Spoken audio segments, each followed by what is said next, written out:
Hi everyone, Sid here, and I just wanted to do a little bit of a channel update really.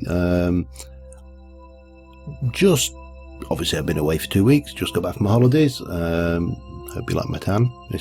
I'm not that tan, but you know, that's how it goes with me. I'm not a big tanner. But yeah, a lot of changes going on, and I just wanted to discuss a few things, you know, bounce a few things around, throw a few ideas out, and see what you all thought of it, really. So, anyway, Crafting Paradise being my first point of discussion, and Crafting Paradise is, how do I put this? It's starting to get a little bit grindy. Most of the quests now involve quite a bit of grind, quite a bit of pre-preparation, a lot of crafting, and has been noted on a comment or two, you know, a lot of running around, me derping, forgetting things, going back, having to do things. Now, I'm fairly close to the end of Crafting Paradise. I don't think we're far off completing it in terms of the number of quests we have to do.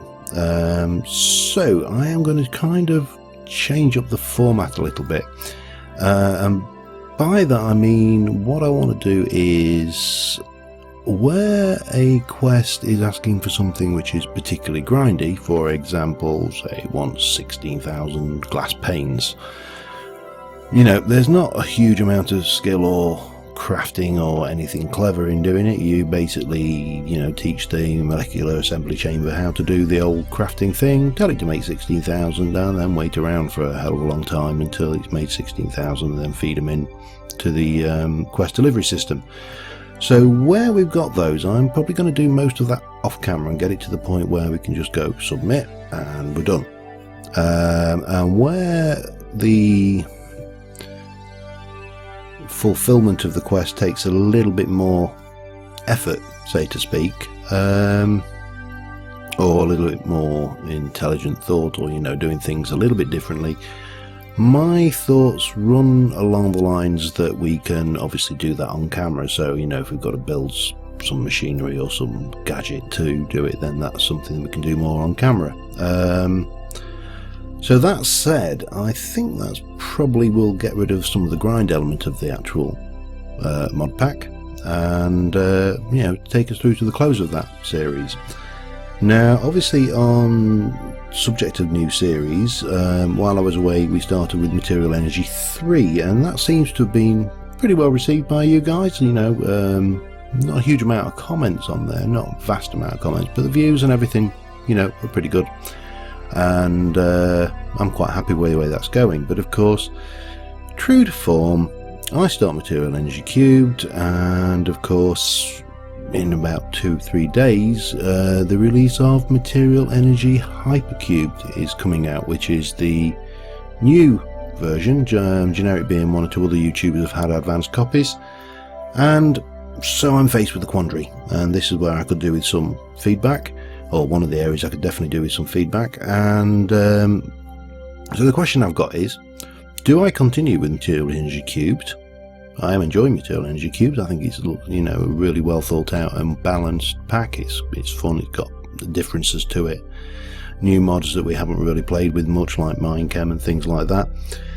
Or do I ditch Material Energy Cubed and go on to Material Energy Hypercubed, which obviously, you know, if you've seen it, you've seen it. If you haven't, you haven't. But it looks like an incredibly well thought out and gloriously well built mod pack. So it looks like something well worth doing. Or there is the other alternative, which is why I try to do both, which is obviously going to be a bit more strain and work on my part, but, you know, means you get to see both. So that's the question really. What do I do with Material Energy? Do I go cubed or hypercubed, or cubed and hypercubed? Now, the only other thing to mention really in terms of channel updates is, obviously with Crafting Paradise coming to an end, or getting close to coming to an end, there's an opening for a replacement series, and I have a couple of ideas, couple of thoughts, couple of packs I've got my eye on. Now, the pack I would really like to do is actually currently not ready, and that is Clouds of Darkness, and it's currently in version 1.12, which has got quite a lot of bugs and errors in it. 1.13 is 99% done according to the author, and should be out hopefully soon. Pardon me, a little bit of a burp there. And the alternative he's looking at is Tolkiencraft, which is another one on the FTB launcher.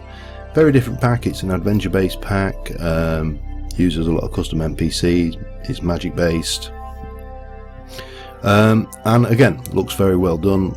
Had to play with it, looks like something we could enjoy.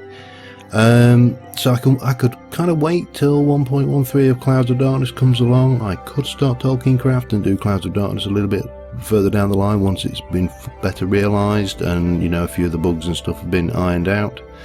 So yeah, just again, you know, what you think, let me know if there's any packs or things that you think are particularly interesting. I mean, obviously Clouds of Darkness is a skyblock map again, whereas Tolkiencraft is an adventure map, so it's, you know, very different kind of things going on there. Tolkiencraft has got a lot of the mod packs we're familiar with. It's got the Ars Magica, it's got Thorncraft and all of those elements in there.